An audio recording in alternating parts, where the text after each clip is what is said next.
Orang bilang Toel cuma bicara tentang STY, enggak. Saya jadi saksi pengaturan skor di Mabes Polri. Saya jadi saksi di pengadilan negeri. Saya langsung terlibat. Tapi Nggak ada satupun sentimen pribadi ya terhadap Buat STY, Bung? apa? Buat apa? Oke lah, saya nggak sesenior Pak Rahim di sepak bola.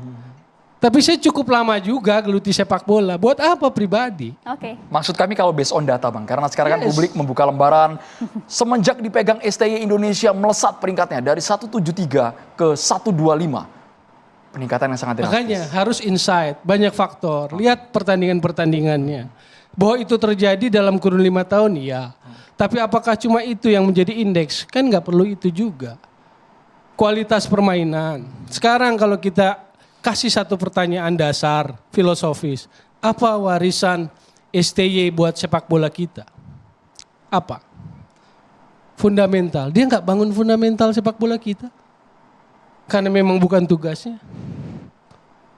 Tapi kan itu yang disebar-sebarkan kan. Jadi beritanya bias. Apa yang dibangun sekarang saya tanya? Warisannya apa? Kalau kita filosofi olahraga, warisan olahraga adalah persahabatan. Apakah saat ini terjadi persahabatan itu? Enggak dong, kalau kita lihat di jagat maya. Bahkan sampai ketika saya merasa bahwa sebagai orang olahraga, sebagai insan olahraga, bahwa kemarin pernyataan-pernyataannya adalah kembali pada track sepak bola, kan tetap tuh berkeliaran.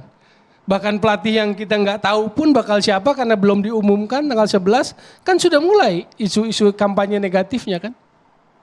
Jadi kita nggak sehat. Kita bukan orang olahraga kalau kayak gini.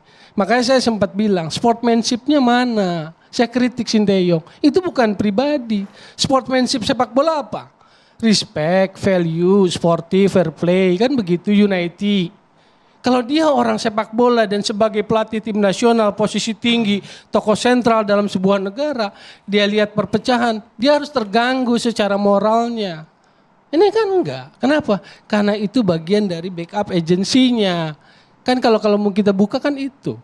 Kalau enggak ngapain repot-repot nyerang Akmal, ngapain repot-repot nyerang Toel, yang 20 lain puja-puji, satu orang kritik abaikan aja kalau nggak penting kan.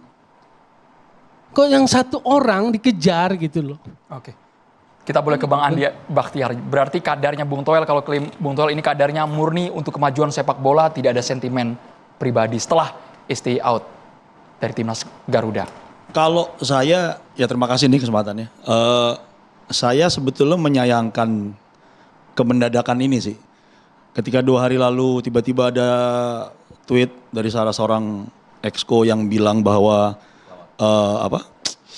kalian selamat jalan, terima kasih, bla bla bla. Saya pikir ini cuma main-main doang nih. Lagi ngetes pasar. Ngecek ributan lagi tadi agensi kalau kata Bung Toel bilang. Tapi kemudian ketika sehari kemudian preskon dan betulan terjadi, sebenarnya saya cukup kaget karena saya pikir bahwa baru bulan Juni kemarin diperpanjang sampai 2027, lalu terus tiba-tiba dipotong gitu aja. Dan kemudian ya artinya kan perencanaannya pasti nggak 1 hari 2 hari kan. Dan memang argumennya adalah kita masih akan bertanding bulan Maret, kita masih punya waktu sekitar 2 bulan. Tapi menurut saya tetap aja sangat mendadak gitu. Karena tim ini sedang berjalan dan secara ukuran, saya juga sama kok mau Bung Toel. Saya tidak merasa STY pelatih yang hebat sebetulnya. Ya Jay Itzes datang, kita main home lawan Vietnam, mainnya biasa aja kan. Ketika kita menang 3-0 di Hanoi, bukan karena STY bagus, karena ada Tom Haye dan ada Ragnar Ratmangun, kan begitu.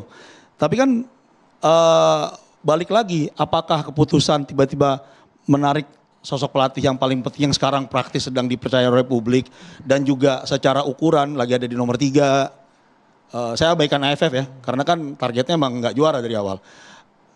Itu adalah keputusan yang tepat, kira-kira itu aja. Jadi sebenarnya saya cukup menyayangkan. Saya rasa entah tuh di klausul kerja atau di perjanjian atau di semua kesepakatannya dengan federasi, targetnya adalah dan evaluasinya adalah di bulan Juni. Saya berpikir seperti itu. Karena kan itu ukurannya. Karena kan sedikit lagi kita mungkin apa kita maju, apa kita stagnan, apa kita mundur dari grup ini. Nah sebenarnya saya sih sebetulnya sangat menyayangkan. Maksudnya ini perspektif yang saya rasa sih nggak sama dengan yang tadi Bung Toel bilang. Kalau apakah tadi ditanya Bung Toel menyerang secara pribadi, saya rasa mungkin sama ya. Saya udah lama saya selalu bilang kalau kenapa perbedaan tuh kayak dilarang gitu di sini. Kan ketika saya abaikanlah teori-teori ada agensi apa segala macam buzzer, tapi saya lebih melihat sebagai kenapa ketika ada satu orang berbeda, dua orang berbeda, mungkin tiga, yang satu lagi kan minta maaf langsung. Langsung minta maaf, nggak mulai ngomong STY katanya. Nah, yang ada tiga orang yang tiba-tiba berbeda. Kenapa terus langsung diserang itu habis-habisan? Kenapa kita berpendapat harus sama? Karena kan namanya di sini catatan demokrasi, negara-negara demokrasi. Kenapa kita tidak boleh berbeda? Kira-kira. Menarik juga kalau misalnya kita lihat kan memang alasan yang disampaikan oleh Pak Erick pada saat itu adalah dinamika komunikasi, belum lagi kemudian soal strategi. Apakah kemudian menurut Anda selain dari timing itu tadi, alasan ini sudah cukup tepat atau tidak? Dijawabnya nanti ya Bang, sesaat lagi tetap bersama kami di catatan demokrasi.